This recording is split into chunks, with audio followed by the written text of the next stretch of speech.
um cliente que ele sabia, assim, o inglês dele era muito ruim, muito, muito simples, assim, meu, enfim, falava todo enrolado. Aham. E quando ele me passou a proposta, tudo em russo, enfim, estava tudo estranho. Mas mesmo assim eu peguei esse projeto e foi tecnicamente muito simples de ser feito, Uhum. o que foi muito legal. Foi para uma empresa de contabilidade, onde eles tinham. Meu trabalho foi fazer as thumbnails dos artigos que eles iam publicar, né? Então, acho que o que eu fiquei mais surpresa foi, primeiro, que deu certo, né? Apesar da total diferença cultural, mas usando os pontos que você ensinou, a gente conseguiu se comunicar, a gente conseguiu. Ele passou o que ele precisava, né? Uhum. Foi bem simples. É, eu soube como refinar o trabalho, né, para ele, pelas questões culturais, tipos de imagem que eu podia usar, o que eu podia fazer, o que não podia fazer. Estava preparada para isso. E a barreira da língua, de olhar e não entender, não me assustou, não me barrou. Né? Eu consegui Uhum. entregar o projeto e tecnicamente muito simples de ser É, feito. isso que é interessante, né? Porque o que acontece? Eu sempre falo, pessoal, no mercado internacional, uma das vantagens é que a gente não precisa se esforçar para cobrar muito, né? Porque o que acontece? Se a gente fechar um projeto, olha, eu estou fechando um projeto, essa semana eu fechei 4 clientes internacionais. Ontem eu estava finalizando a negociação com o cliente da Espanha, uma startup, e o valor fechado foi de 6 mil euros, que o euro hoje está valendo 5,48, né? Até o horário que eu tinha visto lá. Então, a 6 mil euros dava pouco mais de 32 mil, dava quase 33 mil reais. Então, assim, é um valor pequeno para eles, 6 mil euros para uma startup com vários sócios que estão começando um negócio, é um valor baixo para eles, mas para a gente na conversão aumenta para caramba. E eu, no momento algum, precisei me esforçar em aprender a língua deles, apesar de que lá o espanhol é mais simples de entender. Mas como ele estava com um pouquinho de pressa, ele estava passando muita informação, eu falei, cara, faz o seguinte, eu vou habilitar a tradução aqui, e olha, o Caio falando ali que hoje está 5,52, então eu vou ganhar um pouquinho mais, porque a gente vai fechar, a gente vai fechar amanhã. Né? A gente conversou ontem, passei toda a proposta, amanhã a gente vai fechar e tomara que esteja assim até lá. Então, a gente conseguiu conversar numa boa, ele adicionou mais um sócio lá num grupo que a gente fez num programa, e a gente está conversando numa boa, sem qualquer tipo de dificuldade. Eu sempre falo, pessoal, para começar a atender o mercado internacional, você não precisa de inglês. Mas é importante que, se você quiser se profissionalizar só no mercado internacional, que você comece a estudar. Porque o que acontece? Essas traduções que a gente fala é para quem quer começar a ter essa experiência. Quando a pessoa começar a ter essa experiência, começar a ver que o faturamento está aumentando, aí você vai ter que começar a se esforçar um pouquinho mais para estudar. No próprio YouTube, para quem não tem ainda grana para fazer um investimento, tem vários cursos gratuitos no YouTube, tem 1000 frases em inglês. Não vai servir para você ser fluente, mas, poxa, todo dia você aprendendo uma frase nova, uma palavra nova. Os especialistas em idioma, eles falam que se a gente souber 1000 palavras, né, em um determinado idioma, a gente já consegue conversar numa boa. Não é a fluência, mas você já consegue entender, você já consegue falar. Então, tudo isso é importante também. Isso que a Clarice está falando é legal, porque, poxa, vou atender um cliente que fala russo, não vou me matricular numa escola de russo só para atender aquele cliente. Não sei quando vai vir o próximo cliente russo. Então, não vale tanto a pena, né, a gente gastar, sei lá, meses para aprender um idioma que a gente não sabe se vai vir mais clientes daquele país. Eu já atendi cliente da Turquia, por exemplo, que não falava o meu idioma e nem tem obrigação. Da Espanha, da Itália, da Tailândia, de vários outros lugares, e eu sempre falei para eles, olha, vocês podem falar o idioma de vocês normal, né, para não ter esse desgaste.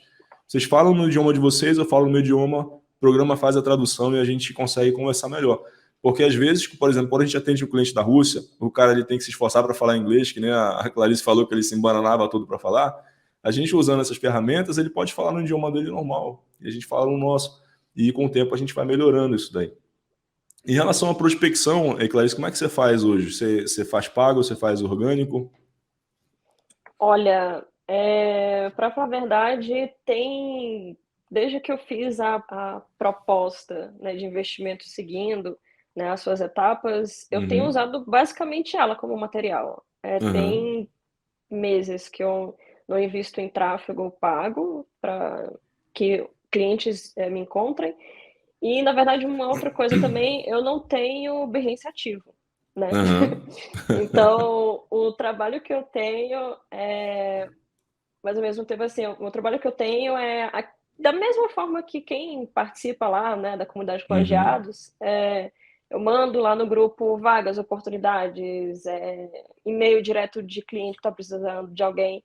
Então, a minha prospecção hoje eu sei o valor do meu trabalho, eu procuro empresas e clientes que estariam aptos, né, e tenham um, Perfil? quantidade de funcionários, o perfil Uhum. que pagaria esse valor, e eu vou direto Uhum. neles, né, e apresento o meu trabalho, né, "Fulano, tá aqui o meu trabalho, né, vamos conversar".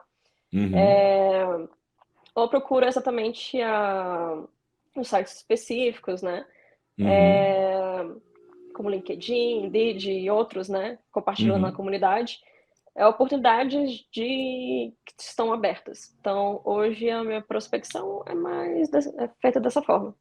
Ah, legal. A Júlia está falando ali, acho que limita bem não saber inglês. A gente fez uma live agora, Júlia, não sei se está no ar, o pessoal do esporte pode confirmar, que foi a última que a gente fez do Dólares no Marcas, onde eu mostro um vídeo que eu fiz uma reunião por vídeo com um cliente da Turquia.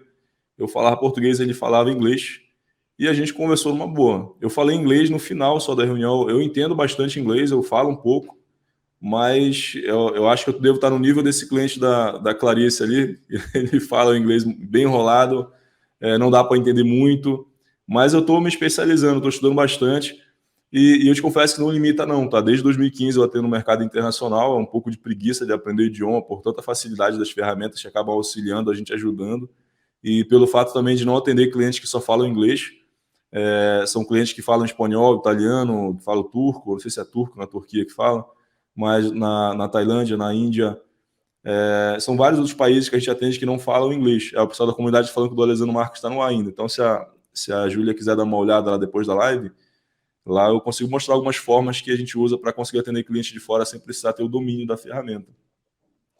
E do Quando você... Oi? eu posso só acrescentar Pode uma sim, coisa tranquilo. nisso?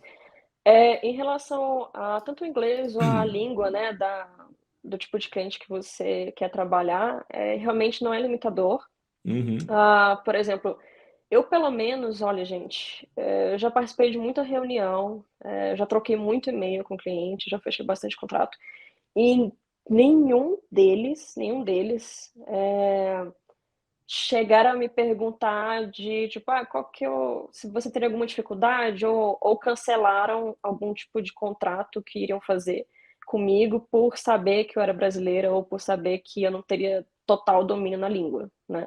Eu acho uhum, que principalmente se os clientes chegam em você ou você chegou, assim, de uma forma muito certeira de tipo, a necessidade dele combina muito com o seu tipo de trabalho, eu acredito que a língua não vai ser uma barreira, porque ele, né, porque se você tem tudo para poder resolver o problema dele, né, então eu é. nunca passei por isso.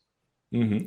Comigo já aconteceu uma vez de um cliente entrar em contato pelo Behance, aí ele começou a falar inglês. Eu falei, cara, entra nesse link aqui que a gente pode conversar melhor. Ele falou, não, mas tem como a gente resolver por aqui, porque eu estou um pouquinho de urgência. Eu falei, olha, eu entendo inglês um pouco, consigo escrever um pouco, mas o que que acontece? Eu não tenho o domínio do inglês e o tempo também para ficar copiando, jogando no Google Tradutor, jogando de volta para cá, copiando. E eu falei para ele, eu não estou com esse tempo agora. Você entra nesse link que eu vou te passar e lá você pode falar no idioma que você quiser, a ferramenta vai traduzir, eu converso no meu idioma, a gente conversa normal. Quando eu mandei ele para lá, ele chegou lá, ele ficou completamente deslumbrado. Ele falou, cara, eu não sabia que existia isso. E a gente começou a conversar numa boa e acabou. A gente não falou mais de idioma. O idioma surgiu no começo. Porque eu penso assim, por exemplo, se eu for visitar uma pessoa, a minha obrigação é saber o idioma daquela pessoa. Porque o que acontece? O interesse de alguém que tem um problema, o interesse de que aquele problema seja resolvido, de quem é?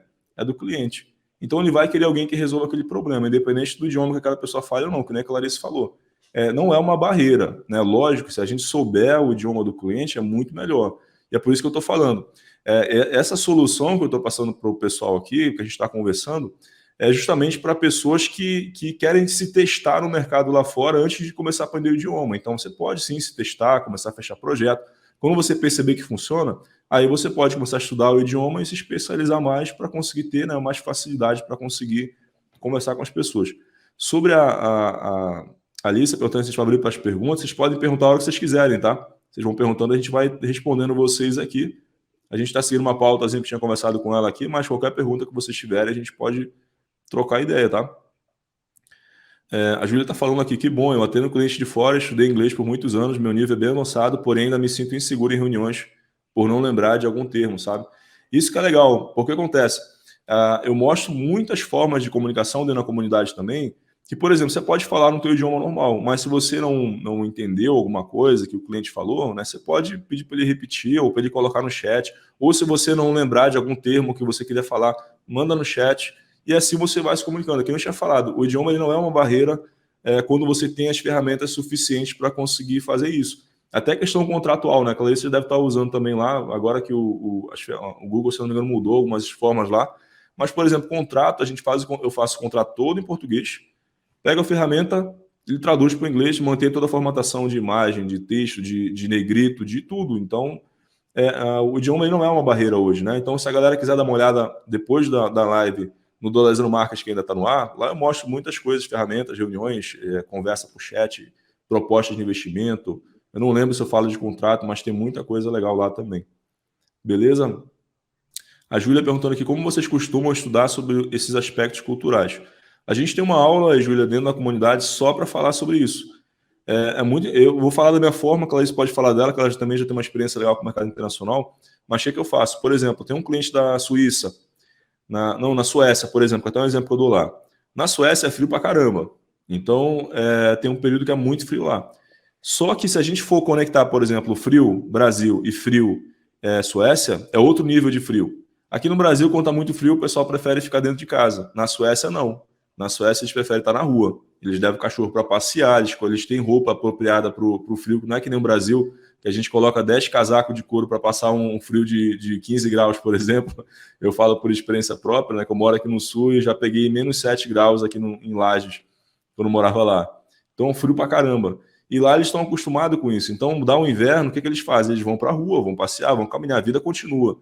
E aí você pega um projeto, por exemplo, para a Suécia, e aí eles falam, um projeto Dia dos Namorados, aí você coloca os namorados com a lareira, esquentando o pé na lareira, não vai conversar. Então a gente precisa entender que tipo de imagem que eu vou utilizar para aquele projeto específico, para um país específico, uma cultura que não é a minha. Então esse é um dos pontos. Se você fechar o projeto com um cliente da Suécia, por exemplo, leve em consideração isso, né? O que eu preciso aprender sobre esse país e qual é a cultura daquele país. Porque se você não fizer isso, você vai correr um grande risco de entregar um projeto que não vai conseguir conversar com o teu cliente. E aí a Clarice pode falar um pouquinho mais também sobre alguns clientes que ela já atendeu, para você estudar um pouquinho mais também, né? Sim, não somente você tem que fazer essa pesquisa da cultura do local, mas o que eu tento fazer toda vez antes de conversar com o cliente, né, ou um potencial cliente, fechar uma proposta, enfim, estudar também a cultura onde a empresa está inserida, né, e a cultura da empresa, né, porque, por exemplo, ela pode estar em uma cidade pequena, uma cidade grande, né, que aí já também pode influenciar. E para mim a cultura da empresa também influencia no tipo de trabalho. Eu tive recentemente um projeto que eu tinha fechado de identidade visual para uma empresa que eles foram fazer, pediram para mim toda a papelaria que eles iam utilizar em um evento, então eu fiz stand, eu fiz o que ia passar no telão, que ia ficar atrás deles no stand, enfim, a identidade visual para o evento. E eu pesquisei sobre a empresa, o que eles acreditavam, qual que eram os valores deles, e um deles era de inclusão, né. Então, exatamente por causa disso, eu cheguei a utilizar imagens que passavam esse tipo de mensagem, né. Então, nossa, imagina se eu tivesse feito o contrário, né, eu ia falar totalmente contrário, né, do que a empresa e o que ela defende, né. Então, esteja preparado também, nesse caso.